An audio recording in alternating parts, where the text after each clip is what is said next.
पाकिस्तान अब तक सारे युद्धों में भारत से पिटा है।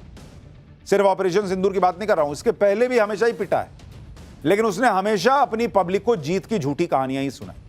अब पब्लिक भी वैसे ही बुड़बक, वो सुनाते हैं, ये मानते हैं कि हाँ, ऐसा ही झूठ बोलकर मुनीर भी पाकिस्तान में फील्ड मार्शल बन गया। लेकिन ऑपरेशन सिंदूर में पिटे पाकिस्तान की झूठ की फैक्ट्री बंद नहीं हुई। अब पाकिस्तान ने नया कांड कर दिया है।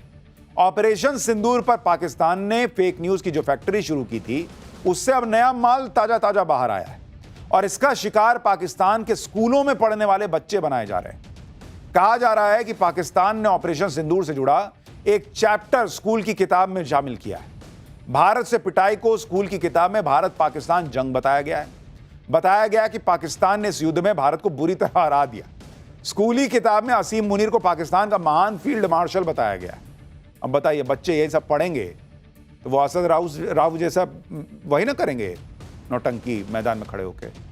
स्कूल के सिलेबस में शामिल किए गए चैप्टर में पाकिस्तान ने ऑपरेशन सिंदूर को लेकर ऐसे ऐसे एकदम फ्रेश झूठ बोले हैं जो उसने अब तक नहीं बोले थे। ताजा माल लाया है।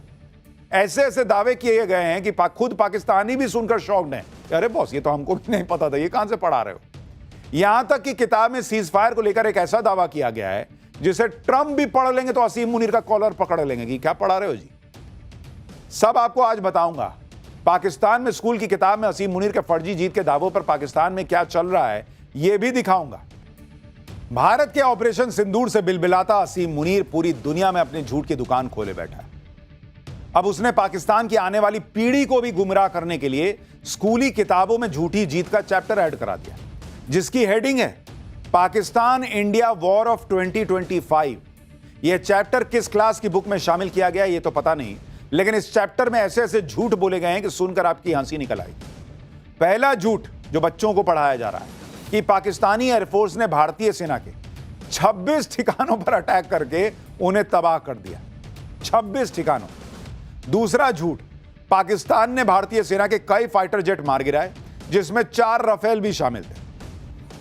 तीसरा झूठ, पाकिस्तान ने भारतीय सेना का इतना नुकसान कर दिया कि उसे शांति की भीख मांगनी पड़ गई। चौथा झूठ, अमेरिका के प्रेसिडेंट डोनाल्ड ट्रंप ने बार बार गुहार लगाई, तब जाकर पाकिस्तान सीज फायर के लिए राजी हुआ। बताइए, ट्रंप पढ़ लेंगे, मुनीर को बाहर बैठा देंगे, गेट के बाहर, नीचे बैठ, बिरयानी खाने आया है। कह रहा है कि ट्रंप एकदम हाथ जोड़ रहे थे, तब पाकिस्तान बोला कि चलो तुम इतना कहते हो तो कर लेता हूं। मतलब झूठ की भी कोई सीमा नहीं है इन लोगों की।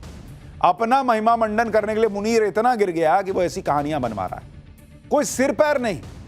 आप देखिए कि ऑपरेशन सिंदूर में पाकिस्तान को भारतीय सेना ने कितनी बुरी तरह पीटा, इसकी गवाही पूरी दुनिया देती रही। भारत की ब्रह्मोस मिसाइलों से पाकिस्तान फौज के ठिकानों और आतंकी अड्डों को तबाह होते हुए पूरी दुनिया ने देखा भाई। खुद शहबाज शरीफ ने कबूल किया था कि असीम मुनीर भारत पर अटैक की प्लानिंग बनाता ही रह गया और भारत पहले ही ब्रह्मोस मिसाइलों से पाकिस्तानी फौज के अड्डों को फोड़कर चला गया। सुनिए, उस भाई पाकिस्तान का प्राइम मिनिस्टर बोला है भाई। अब बताइए, खुद शहबाज शरीफ बता रहा भाई कि हम कुछ करते उससे पहले भारत फोड़ के चला गया। अब बताइए मुनीर क्या पढ़वा रहा बच्चों को। एक होता है तथ्यों को तोड़ मरोड़ कर पेश करना, लेकिन पाकिस्तान की स्कूल बुक में ऐसा जबरदस्त झूठ गढ़ दिया गया जिसका तथ्यों से कोई लेना देना नहीं है, रिश्ता ही नहीं है। पाकिस्तान की स्कूली किताब में झूठा दावा किया गया है कि भारत ने गलत तरीके से पाकिस्तान को कश्मीर के पहलगाम हमले का जिम्मेदार ठहराया, जबकि खुद लश्कर तैयबा के कमांडर सैफुल्लाह ने खुलेआम कबूल किया था कि वो पहलगाम अटैक का मास्टरमाइंड है। पाकिस्तान की स्कूली किताब में झूठा दावा किया गया है कि पाकिस्तान ने भारत के सिर्फ मिलिट्री ठिकानों को निशाना बनाया था। हकीकत यह है कि पाकिस्तान ने भारत के अमृतसर, जम्मू, श्रीनगर और अन्य जगहों पर ड्रोन अटैक करने की कोशिश की थी, जिनमें कई सिविल इलाके थे, लेकिन एक भी ड्रोन अटैक भारत ने कामयाब होने नहीं दिया। पाकिस्तान की स्कूली किताब में झूठा दावा किया गया है कि पाकिस्तान ने 10 मई की रात को ऑपरेशन बनियान उन महसूस किया और भारतीय सेना के कई अड्डे बर्बाद कर दिए, जबकि हकीकत यह है कि पाकिस्तान ने भारतीय सेना के एक भी अड्डे पर हमले का सबूत आज तक नहीं दिया, जबकि भारत ने उसके मुरीद के नूर खान, रफीकी, सरगोदा, चकलाला और रहीम यार खान हवाई अड्डों पर तबाही की सैटेलाइट तस्वीरें तक दिखाई थी। पाकिस्तान की स्कूली किताब में एक ऐसा दावा किया गया है कि ट्रंप की भी हंसी छूट जाए या फिर वो मुनीर की उठक बैठक करवा दे। किताब में लिखा गया कि भारी नुकसान के बाद भारत ने ट्रंप के जरिए पाकिस्तान के सामने सीज फायर की गुहार लगाई। जबकि खुद पाकिस्तान के मंत्री और नेता कबूल कर चुके हैं कि मोदी तो सीज फायर के लिए राजी भी नहीं थे। खुद पाकिस्तानियों को पता है कि ऑपरेशन सिंदूर में भारत ने पाकिस्तान को कितना धोया, लेकिन असीम मुनीर को लग रहा है कि वो अपनी पिटाई को छिपा लेगा और स्कूली बच्चों को झूठी कहानियां सुनाकर बरगला लेगा।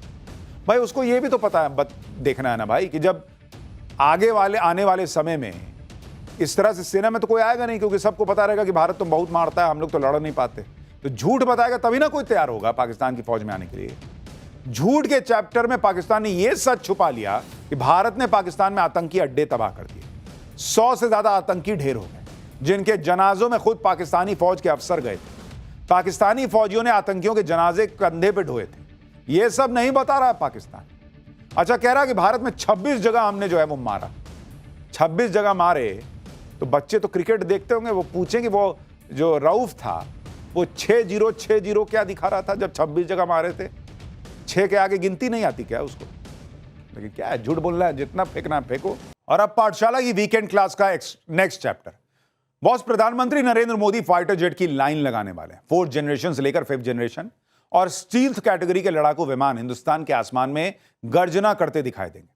और ऐसा भी नहीं कि इसके लिए हमारी सेना को बहुत लंबा इंतजार करना पड़ेगा। रूस ने ऐसा ऑफर दिया है जिसे सुनकर पाकिस्तान के कान खड़े हो गए। जिस Su-57 को टेक्निकल प्रॉब्लम की वजह से कुछ साल पहले भारत ने इग्नोर कर दिया था, अब रूस उसमें सुधार कर रहा है और न सिर्फ चेंजेस किए जाएंगे बल्कि एक साथ कई प्रस्ताव भी दिए गए हैं। मतलब हिंदुस्तान में भी उसे बनाने का प्रस्ताव दिया जा रहा है। 5th जनरेशन का जो फाइटर जेट भारत खुद अपना बना रहा है, उसकी तकनीक में भी मदद का वादा कर रहा है रूस।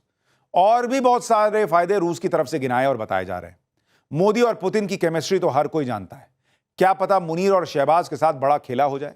अब सवाल है कि क्या भारत सिर्फ फाइटर जेट तक रहेगा सीमित? तो भाई साहब ऐसा लगता नहीं। मिसाइल, वॉरशिप और भी बहुत कुछ ऐसा है जिसे मोदी ने डिफेंस डायरी में नोट कर लिया है। पूरी खबर देखिए।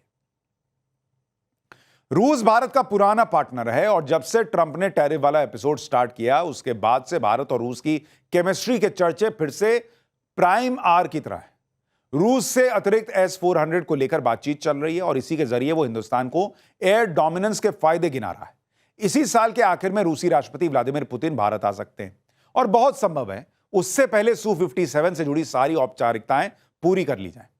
अगर सब कुछ सही रहा तो भारत और रूस अगले कुछ महीने में डिफेंस सेक्टर के लिहाज से बहुत ऐतिहासिक मुहर लगाने जा रहे हैं, ये मान के चलिए। For more of such videos, do like, share and subscribe to ET Now Swadesh.